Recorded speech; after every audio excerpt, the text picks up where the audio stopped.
datang di Wave After Match after kemenangan United atas Brentford di Old Trafford.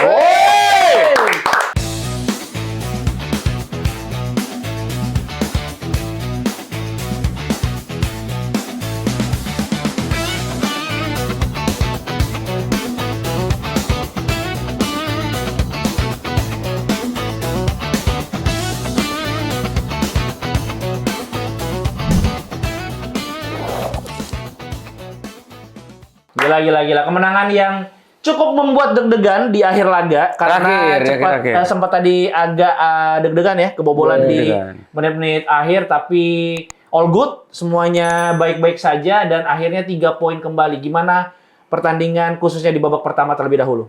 Prince, gimana nih?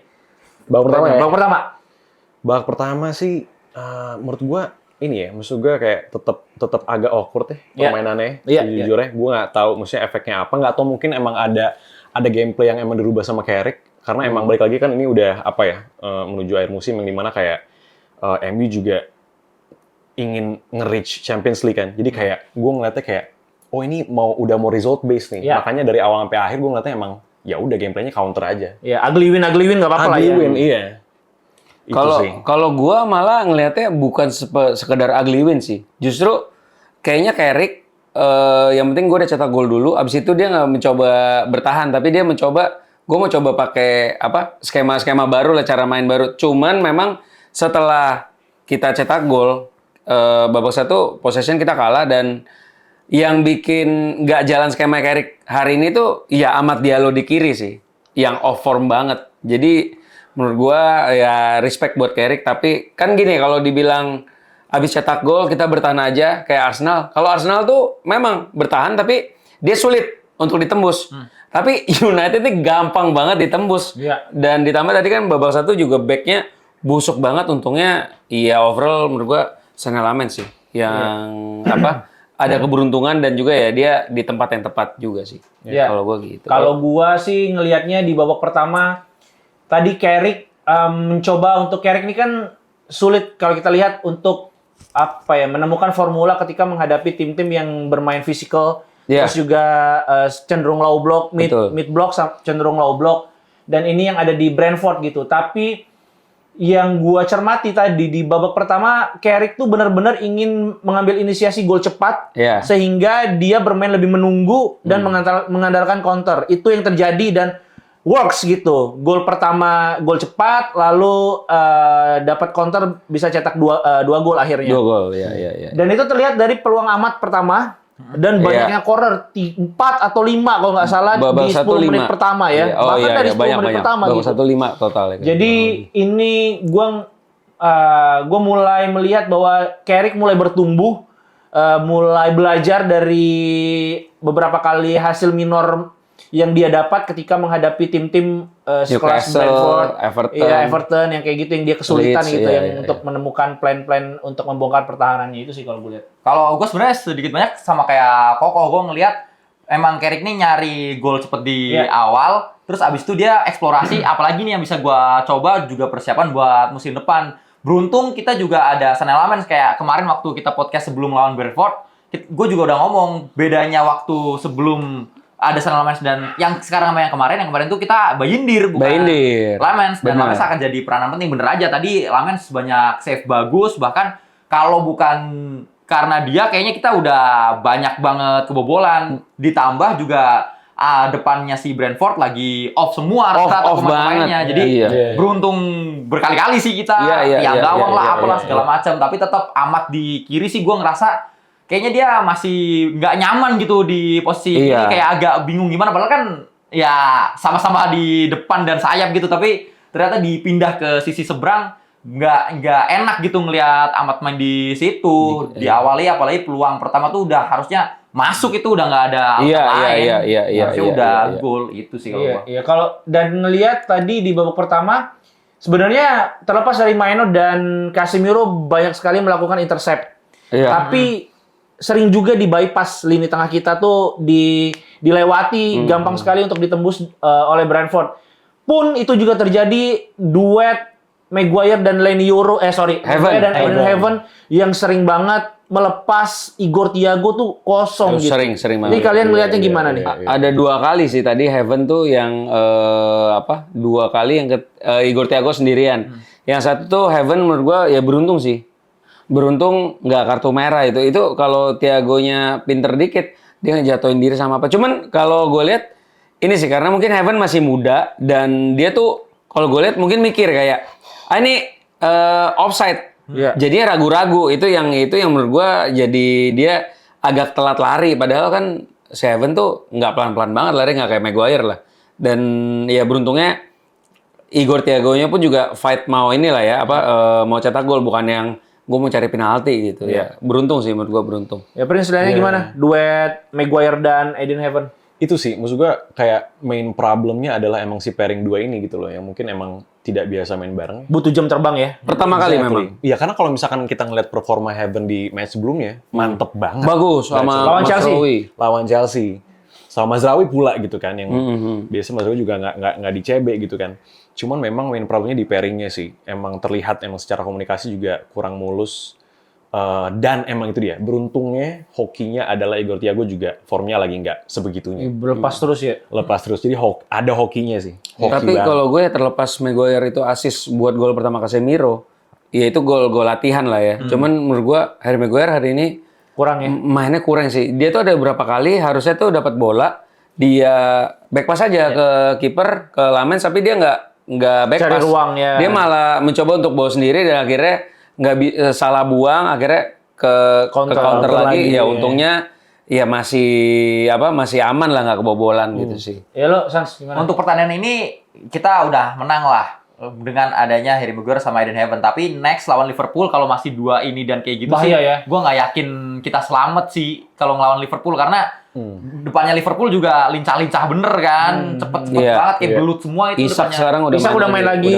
Gakpo, Isak, nah itu Gakpo, yang Gakpo, gua Isak, Salah udah cetak gol lagi. Salah cedera. Oh cedera. Salah cedera kemarin. Oh ya kemarin cedera Iya, gimana?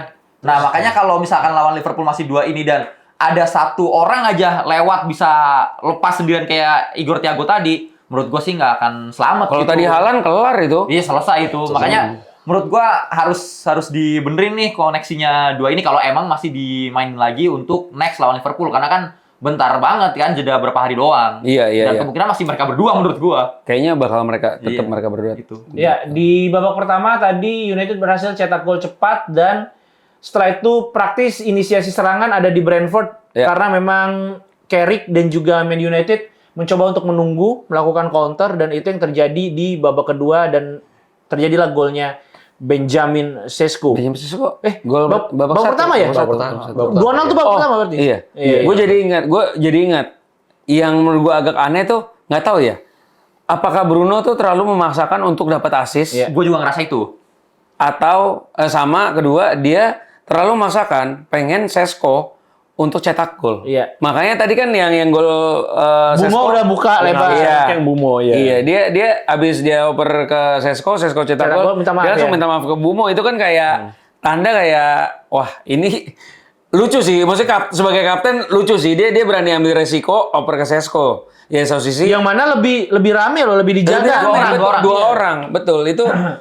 Ya mungkin dia memang stres itulah dan emang pengen ngasih Kepercayaan diri Sesko ya? kepercayaan diri. Iya. Ya untungnya gol. Tapi terlepas dari peluang itu, ada beberapa peluang yang gue ngerasa Bruno ini kalau lagi nggak dikejar rekor ini, kayaknya dia bakal sikat sendiri. Iya, Betul. Iya, dalam kotak penalti dia punya peluang untuk syuting, dia balik lagi, dia umpan lagi. Ini kalau emang Bruno kayak masih di awal musim yang dia nggak dikejar, tinggal berapa assist lagi? Berapa assist berarti? 2 assist lagi ya? Satu Satu sama buat equal. 2 buat ngebalap ya. Kalau nggak dikejar rekor ini, kayaknya bakal disikat tadi Iya sama sih. Bruno. Tadi dia sama sekali nggak ada tendangan dari luar Makanya, kotak penalti. biasanya kan Bruno kan Sama dari keluar sekali kotak nggak ada penalti loh. pun dia Iya, coba gitu. bener. Dia kan ngambil gamblingnya gede juga sih Bruno. Bahkan yang assist ke Sesko itu harusnya dia Iya makanya. tendang sendiri bisa. Itulah karena gue ngerasa ada bayang-bayang rekor ini makanya dia agak maksain buat assist. Iya, terlalu memaksakan jatuhnya sih. Tapi ya untungnya kita menang lah. Iya. Dan babak kedua sih Nothing special sebenarnya. sih. Tapi Nothing yang gue cermati adalah keberanian Michael Carrick mencoba untuk pertama kalinya 3 back. 3 back, Gimana Prince ngeliatnya? Jujur gue juga mengapresiasi untuk dimana kayak oke, dia mau mencoba hal baru, dia mau mencoba untuk adaptasi gameplay baru gitu loh yang memang. Tapi menurut gue lumayan risky sih, resiko banget untuk kayak dia mencoba sesuatu yang mungkin terlihatnya gitu dari si pemain-pemainnya masih belum terbiasa untuk emang mengeksekusi sistemnya gitu ya, atau tacticalnya gitu.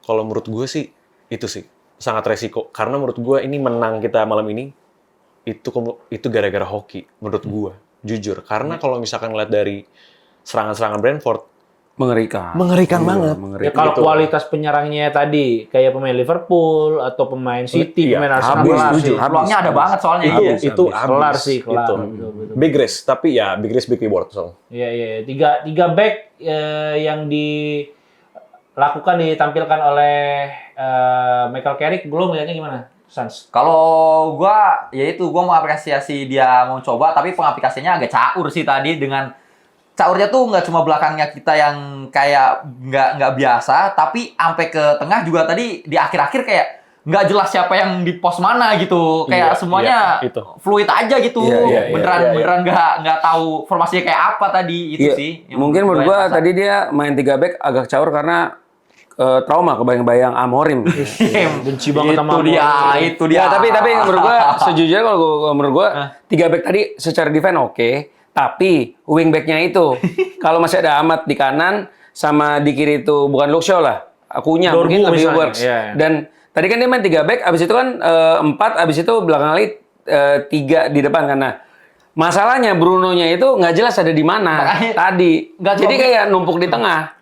Mason Mount juga tadi kemana-mana baik. Iya, yang kayak, itu. Ini sebenarnya tengahnya siapa gitu. Betul. Jadi lowong tengahnya. Iya. Itu yang memang ya harus dicari solusinya sih. Bukan cuma tengahnya sih, kalau menurut gue wingbacknya juga Nggak proper, nggak overlap gitu nggak dengan baik untuk menutup ruang gitu. Iya. Banyak sekali bolong nggak bisa nge-cover gitu. Dalo ketika inverted ke tengah terus di sana terbiar kosong gitu sisi serangannya, dan beruntungnya memang Brentford lagi off aja. Lagi off. Lagi Iya. off. Karena memang 5 pertandingan terakhir mereka tuh seri terus.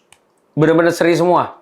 Nggak ada yang kalah juga sama ini FA Cup itu pun kalah penalti. Iya. Dan Casemiro begitu penting perannya. Iya. Kita lihat 9 gol ya berarti. 9 gol. 9 gol. Dengan Casemiro punya peran sepenting ini, bahkan dia tadi menunjukkan gesture cium badge Iya. ya logonya United bahwa di sini where I belong gitu kayak menunjukkan ini my home. Kalian ngelihatnya seberapa besar kehilangan sosok Casemiro nanti?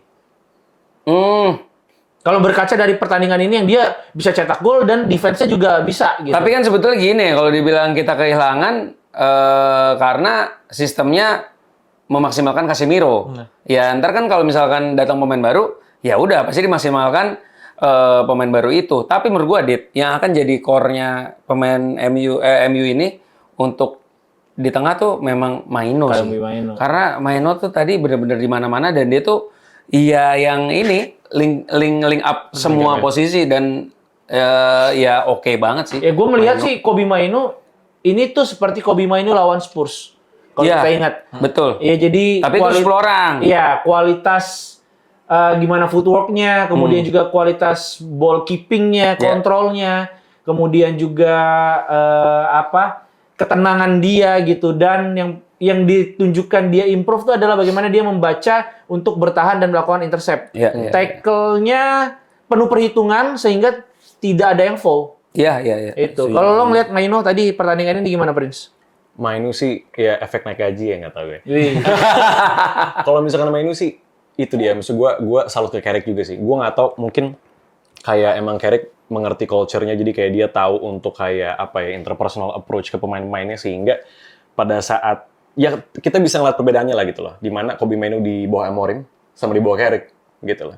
Dan udah kelihatan perkembangannya, dan emang makin kesini Nggak main kalau di bawah. Nggak main. Nggak kelihatan. Nggak main. Nggak kelihatan. Dan sekalinya main juga kacau Sebentar, kayak gitu, kayak nggak terlalu nggak terlalu menonjol gitu. Jadi emang kelihatan kalau misalkan Mainoo ini ceilingnya tinggi banget gitu. Iya. Bahkan dari dulu yang dimana kayak semua orang kayak pada ngebandingin kayak ceilingnya lebih tinggi Garnacho. enggak men, gitu loh emang main udah kelihatan. Udah Garnacho udah kepentok, udah jatuh sekarang. Iya kan, kepentok jatuh. banget. Tapi Maino tadi itu ya awal-awal gila sih. Itu kalau amat gol, itu keren banget. Gerakan sih. Unagi tadi ya, gerakan Unagi. Belut gitu, belut. Kalau Sesko sudah berhasil mencetak double figure, double digit gol, 10 gol musim ini. Di Premier League, total 11 total. assist.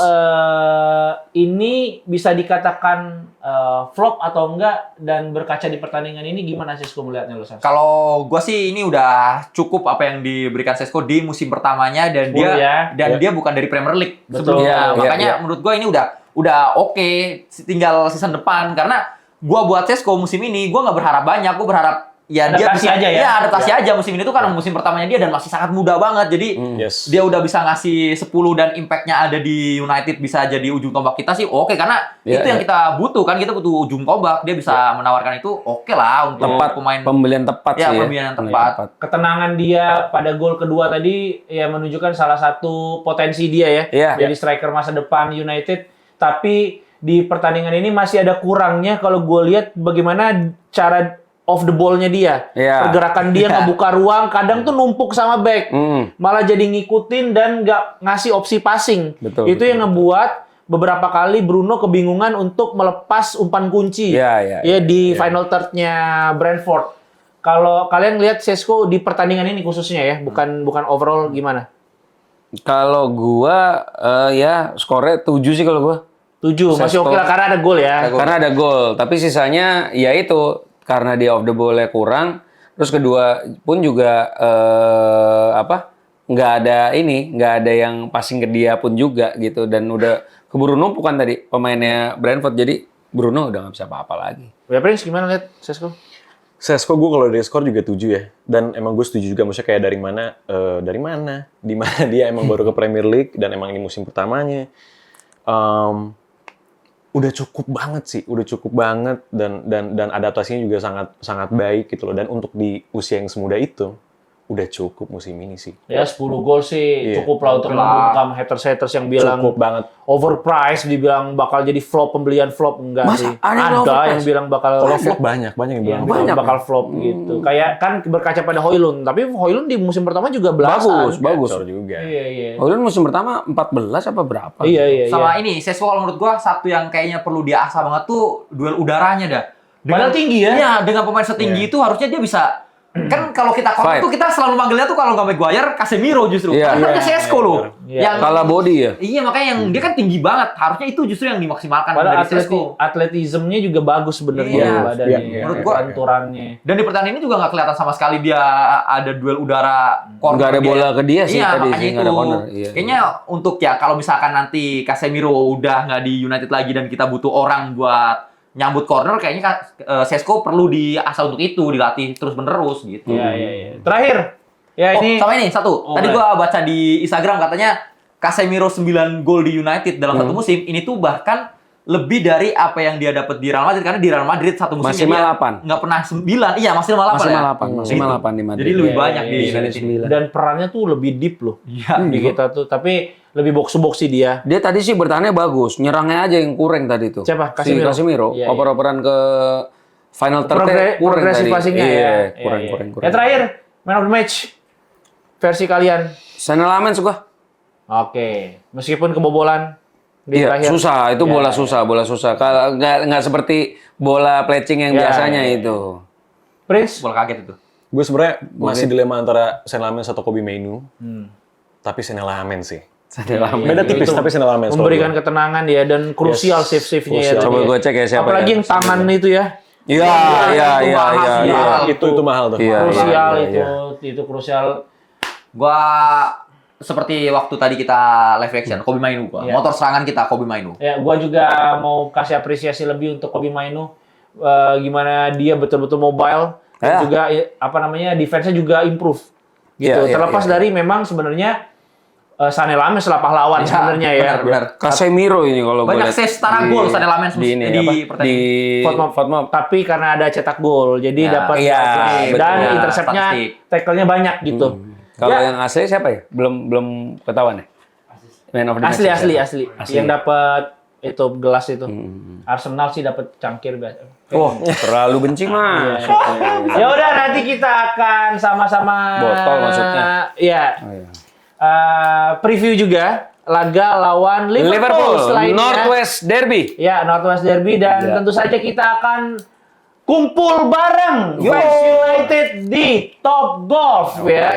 Di informasi detailnya cek aja di Instagram, di sosial medianya The United Wave. Jadi kalian buru-buruan karena cepat banget tiketnya habis ya. Iya, Apalagi sama kalau udah habis saya langsung on the spot. Betul, apalagi ini adalah big match di akhir-akhir Betul. dan menentukan apakah United bisa finish di atas Liverpool atau tidak. Benar, walaupun di atas matematika United bisa. hanya butuh 2 poin Ya. untuk masuk Liga Champion. Ya. Kalau menang lawan Liverpool, kita pasti Liga Champion. Makanya Ya udah pasti, karena kan dapat 3 poin. Dan semakin jauh sama Liverpool. Ya, beda ya 6. kan sisa 2 pertandingan, jadi kemungkinan masih bisa di atas Liverpool kalau dua-duanya kalah Bisa. di sisa iya. pertandingan. Sisa. Jadi harus menang ya. Harus menang, harus Gitu. menang, harus menang. Ya udah, terima kasih Prince udah. Thank you, Prince. live Thank you, Prince. reaction, Udah kemudian tiba-tiba podcast datang. juga. Gila. Luar biasa, dan terima kasih juga yang udah nonton tadi live reaction dan juga Wave Aftermatch. Sampai ketemu lagi di Wave Updates dan Wave Podcast selanjutnya. Bye bye semuanya. See you guys.